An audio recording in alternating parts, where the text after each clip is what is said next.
നമ്മുടെ ജീവിതത്തിൽ ദൈവം നമുക്ക് നൽകിയിട്ടുള്ളതിൽ ഏറ്റവും പ്രീഷ്യസ് ആയിട്ടൊരു നന്മയാണ് സമയം. എല്ലാവർക്കും ദൈവം അത് നൽകിയിട്ടുണ്ട്. പക്ഷേ എത്ര നൽകിയിട്ടുണ്ടെന്ന് ദൈവത്തിന് മാത്രമേ അറിയുകയുള്ളൂ. ദൈവം നൽകിയ ആ പ്രീഷ്യസ് ആയിട്ടുള്ള നന്മയെ ശരിയായ രീതിയിൽ ഉപയോഗിക്കാതെ അലസമായിരിക്കുന്നത് പാപമാണ്. മനുഷ്യൻ്റെ ആയുസ് ഏറെ ആയാൽ 80 സംവത്സരമെന്ന് വിശുദ്ധ വേദപുസ്തകം നമ്മെ പഠിപ്പിക്കുന്നു. അങ്ങനെയെങ്കിൽ ഒരു മനുഷ്യൻ അവൻ്റെ ജീവിതകാലത്തിൽ 7,12,080 മണിക്കൂറുകൾ ജീവിക്കുന്നു.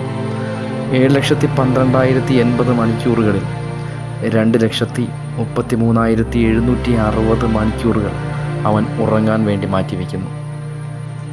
ബാക്കി വരുന്ന 4,67,520 മണിക്കൂറുകളാണ് നാം നമ്മുടെ പ്രവർത്തികൾക്ക് വേണ്ടി, സന്തോഷങ്ങൾക്ക് വേണ്ടി, മറ്റാവശ്യങ്ങൾക്ക് വേണ്ടി ചിലവഴിക്കുന്നത്. പലരും ഈ സമയങ്ങളെ അലസമായി ചിലവഴിക്കാറുണ്ട്. പ്രത്യേകിച്ച് ഇന്നത്തെ യുവതലമുറ. അവർ രാവിലെ എഴുന്നേറ്റാൽ പിന്നെ മൊബൈൽ ഫോണിലായിരിക്കും. യാതൊരുവിധ ഗുണവുമില്ലാത്ത കാര്യങ്ങൾ ചെയ്ത് സമയത്തെ കൊന്നുകളയുക. അതുകൊണ്ട് അവർക്കൊരു സന്തോഷവും ലഭിക്കുന്നില്ല. പരിണിതഫലമായി ഉണ്ടാകുന്ന സ്ട്രെസ്സ് മാത്രമാണ്. അവരെ കൊണ്ട് അവർക്കോ ഈ പ്രകൃതിക്കോ യാതൊരുവിധ നന്മയും ഉണ്ടാകുന്നില്ല. അവരങ്ങനെ ജീവിച്ചു പോകുന്നു. അത്ര തന്നെ. മനുഷ്യൻ ഹൈ ട്രസ്റ്റായിട്ടുള്ള ലൈഫിൽ ജീവിക്കുമ്പോൾ ഓരോ മനുഷ്യനും അവനവൻ്റെ ജീവിതത്തിന് സന്തോഷത്തിന് ആവശ്യമായ ഡോപ്പമിൻ എന്ന ഹോർമോൺ അവൻ്റെ തലച്ചോറിൽ ഉൽപ്പാദിതമാകുന്നുണ്ട്. നാം മൊബൈൽ ഫോൺ ഗെയിമിങ്ങിനും മറ്റിതരങ്ങളായ കാര്യങ്ങൾക്ക് വേണ്ടി നമ്മുടെ മൈൻഡ് ഡൈവേർട്ട് ചെയ്യുമ്പോൾ, അലസമായ കാര്യങ്ങൾ ചിലവഴിക്കുമ്പോൾ ഈ ഡോപ്പമിൻ നമ്മിൽ നിന്ന് നഷ്ടപ്പെട്ടു പോകും. പിന്നെ നമ്മുടെ സന്തോഷത്തിന് വേണ്ടി ചിലവഴിക്കാൻ ഡോപ്പമിൻ ഉണ്ടാകുകയില്ല. അതുകൊണ്ട് തന്നെ പലരും എന്തൊക്കെയോ അലസമായി ചെയ്ത് ജീവിതത്തിൽ സന്തോഷിക്കാൻ കഴിയാതെ നിരാശരായി, നിരർത്ഥരായി ജീവിതം മുമ്പോട്ട് കണ്ടുപിടിക്കുന്നുണ്ട്. വിശുദ്ധ വേദപുസ്തകത്തിൽ മത്തായി 20-ാം അധ്യായത്തിൽ കർത്താവ് പറഞ്ഞൊരു ഉപമയുണ്ട്. ഒരു ഉടയവൻ തൻ്റെ മുന്തിരിത്തോട്ടത്തിലേക്ക് അതിരാവിലെ കുറച്ച് ജോലിക്കാരെ അയച്ചു. തുടർന്ന് അയാൾ വഴികളിലേക്ക് പോകുമ്പോൾ 3-ാം മണി നേരത്ത് തൊഴിലില്ലാത്ത ചിലരിപ്പുണ്ട്. അവരെയും തൻ്റെ മുന്തിരിത്തോട്ടത്തിലേക്ക് അയച്ചു. പിന്നെ 6-ാം മണി നേരത്തും ചിലർ വെറുതെ ഇരിക്കുന്ന കണ്ടു. അവരെയും ആ മുന്തിരിത്തോട്ടത്തിലേക്ക് അയച്ചു. കുറച്ച് കഴിയുമ്പോൾ 11-ാം മണി നേരം തൊഴിൽ അവസാനിപ്പിക്കാൻ 1-2 മണിക്കൂറുകൾ ബാക്കിയാകുമ്പോൾ ചിലർ യാതൊരുവിധ ജോലികളുമില്ലാതെ, യാതൊരുവിധ വഴിയുമില്ലാതെ അലസരായിരിക്കുന്നത് കണ്ടു. അവരെയും യജമാനൻ തൻ്റെ മുന്തിരിത്തോട്ടത്തിലേക്ക് അയച്ചു. ഒടുവിൽ കൂലി കൊടുക്കുമ്പോൾ എല്ലാവർക്കും തുല്യമായ കൂലിയാണ് ലഭ്യമായത്. എന്താ ഇത് പറഞ്ഞു തരുന്ന സാരാംശം? രാവിലെ വന്ന കൂലിക്കാരൻ ചെയ്ത തൊഴിലും, 3-ാം മണി നേരത്ത് വന്ന മനുഷ്യൻ ചെയ്ത തൊഴിലും, 6-ാം മണി നേരത്ത് വന്നവൻ ചെയ്ത തൊഴിലും, 11-ാം മണി നേരത്ത് വന്നവൻ ചെയ്ത തൊഴിലും എല്ലാം ഒരേ അളവായിരുന്നു. കാരണം ദൈവം എന്ന ന്യായാധിപൻ തുല്യമായ അളവിൽ നന്മ കൊടുക്കുന്നവനാണ്. അതിന് അനീതി പ്രവർത്തിക്കുന്നവനല്ല നമ്മുടെ ദൈവം.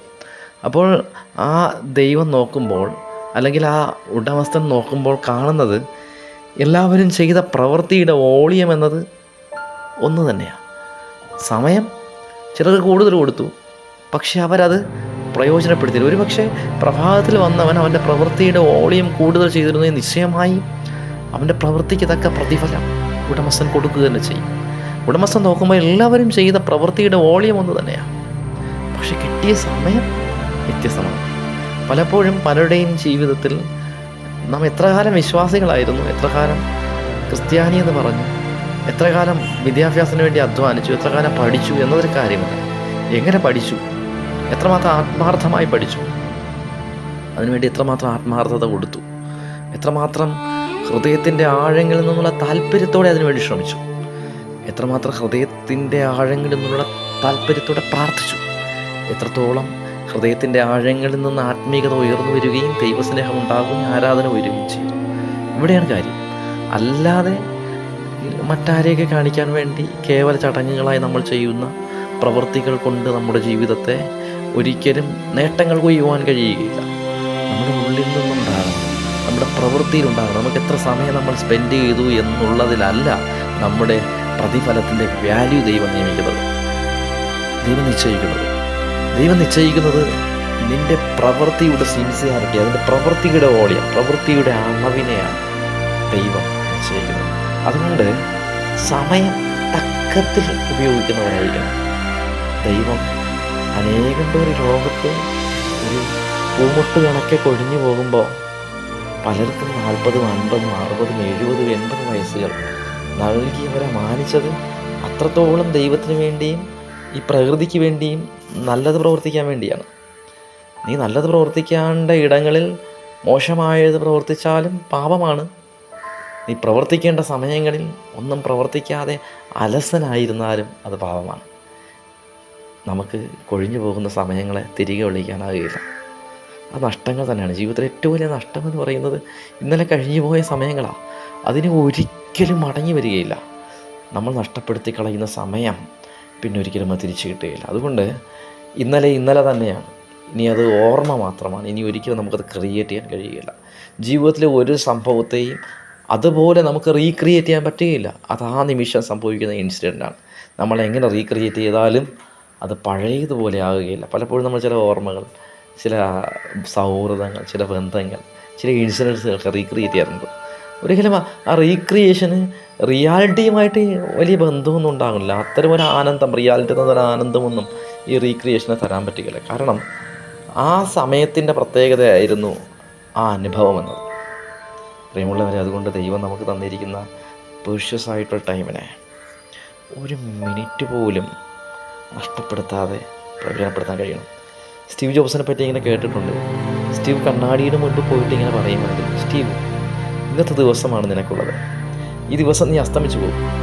ഈ ദിവസം നിനക്ക് ചെയ്യാൻ കഴിയുന്നതൊക്കെ ചെയ്യുക. അതുകൊണ്ട് ആപ്പിൾ എന്ന വലിയൊരു സാമ്രാജ്യത്തെ കെട്ടിപ്പടുക്കുവാൻ തൻ്റെ ഒരുപാട് പരാജയങ്ങളുടെ മധ്യേ തന്നെ കമ്പനിയിൽ നിന്ന് ഇറക്കി വിടുന്ന സാഹചര്യം ഉണ്ടായിട്ടും ഒരു മഹാസാമ്രാജ്യത്തിൻ്റെ അധിപതിയായി മാറാൻ സ്റ്റീവ് ജോബ്സിന് കഴിഞ്ഞു.